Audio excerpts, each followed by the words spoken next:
ഇപ്പൊ ഇവിടെ വന്ന ചർച്ചയില് കാശുണ്ടാക്കാൻ ഒരു പ്രയാസം ഉണ്ടാവില്ല എന്ന് എല്ലാവരും പറഞ്ഞു കഴിഞ്ഞു. ഈ പറഞ്ഞ പോലെ പപ്പാളം വീതട്ടാണെങ്കിൽ 30 ലക്ഷത്തിന് ഒരു വിഷയമില്ല. ആർക്കനുസരിച്ചാണ് വീതട്ടാണ് ആ വീതം നമ്മൾ ഇടും. അതിന് ഒന്നാമത്തെ പരിഗണന ഉമ്മറുകോയ മാഷ് പറഞ്ഞ പരിഗണന നമ്മൾ കൊടുക്കുകയാണ്.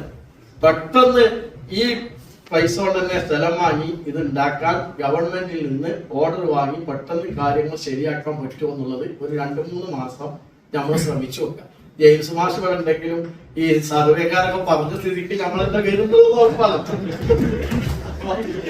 അപ്പൊ ആ നിലക്ക് MLA മന്ത്രിയാവും. അപ്പൊ ഈ ഭരണസമിതി ഇപ്പൊ ഞാൻ അല്ലെങ്കിൽ ഇപ്പൊ നമ്മള് തിരുവനന്തപുരത്ത് പോയി കഴിഞ്ഞപ്പോ കാവൽ മന്ത്രിസഭയാണ്, മുഖ്യമന്ത്രിയാണ് പോണേ.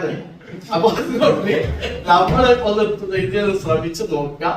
അത് വന്നിട്ട് വരുമെന്നുള്ളത് ഈ രീതി ഒന്നാമത്തെ ഫസ്റ്റ് പ്രയോറിറ്റി അതിന് നൽകുക നമ്മൾ ഭരണസമിതി. രണ്ടാമത് അത് നടക്കില്ല തോന്നിയാൽ പിന്നെ കൂടുതൽ ഇട്ടുകൊണ്ട് പോവുക.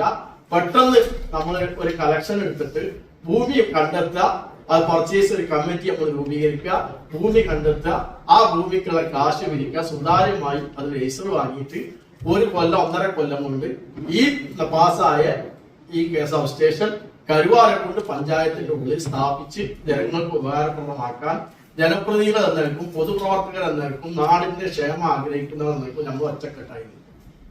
അതിനെല്ലാവരും തയ്യാറാണല്ലോ.